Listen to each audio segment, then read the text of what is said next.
Ce vendredi est généralement appelé vendredi saint.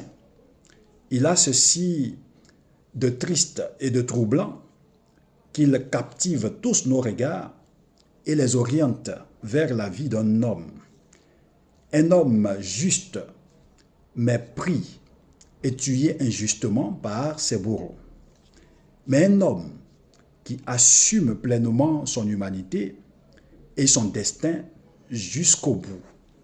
Un homme dont la vie reste pour chacun de nous un grand témoignage de vie. Mais mieux, un homme dont la vie reste pour chacun de nous une école à laquelle nous devons tous nous inscrire.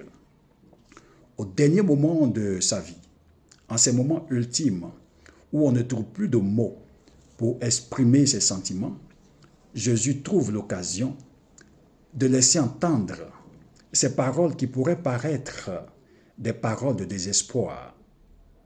Mon Dieu, pourquoi m'as-tu abandonné?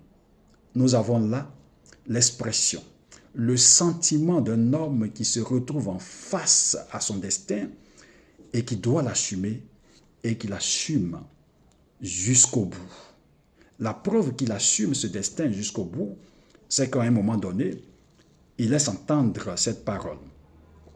Père, s'il est possible que cette coupe passe loin de moi, mais si elle doit s'accomplir, qu'elle s'accomplisse non pas selon ma volonté, mais selon ta volonté. Et comme si cela ne suffisait pas, en ces moments difficiles, terribles, où on ne trouve plus de mots pour exprimer ses sentiments, Jésus trouve l'occasion, là encore, d'offrir le pardon à ses bourreaux. Père, pardonne-leur, car ils ne savent pas ce qu'ils font. Quel charisme, quel homme, quelle détermination. Sacré Jésus. Je crois bien que tous ces grands hommes qui ont pu inscrire leur nom du bon côté de l'histoire et dont les noms sont restés gravés dans la mémoire des hommes à jamais, ont été à l'école de ce Jésus de Nazareth.